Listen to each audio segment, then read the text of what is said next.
In this tutorial, you'll customize the tooth of the excavator bucket.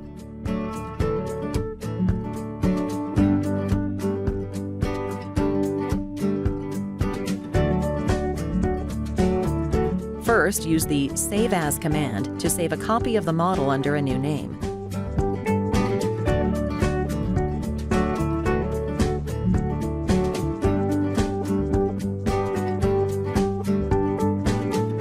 Extract the profile of one of the side faces.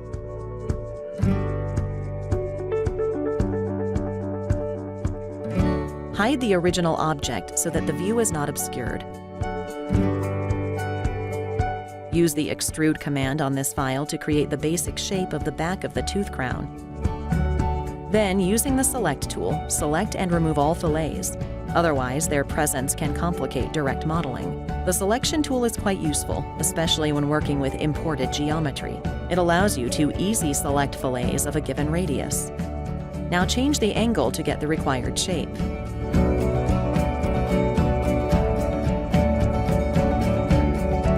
To make this simple model easier to edit, you can introduce more faces. To do this, imprint the back face in sections.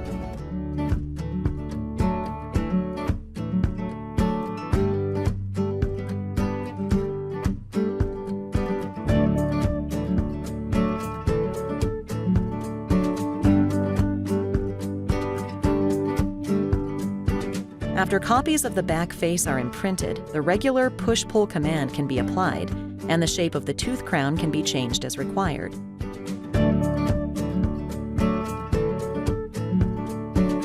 In addition, these faces can be rotated. Fix the blade edge to keep the tooth length the same during rotation.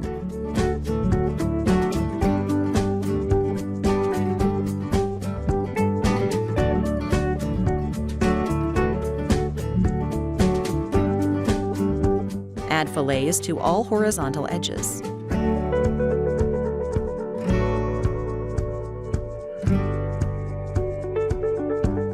Next, introduce an additional protrusion feature. This can be easily created using the Rectangle command, combined it with Dynamics UCS and the Extrude command.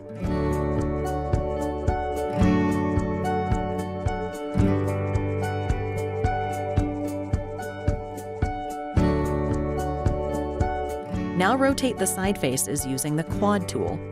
Specify the required rotation angle.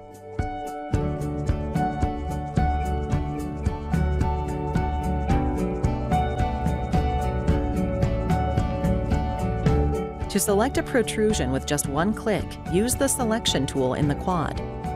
Once these faces are selected, copy the protrusion feature to another location and make a few final modifications.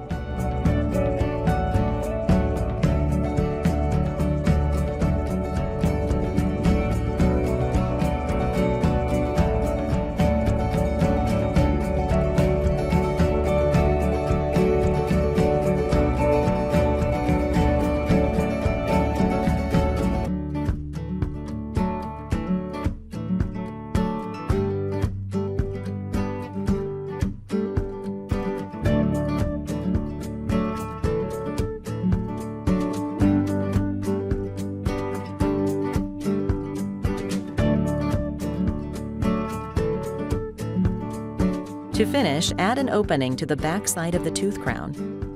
For this, use the Depression Selection tool. This automatically selects the faces of a given opening. Copy the opening from the old version of the tooth to the new one.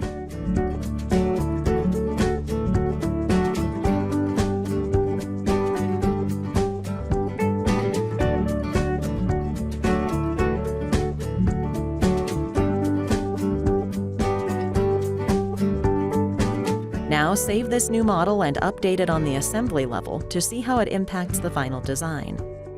Use the Replace command from the context menu in the mechanical browser.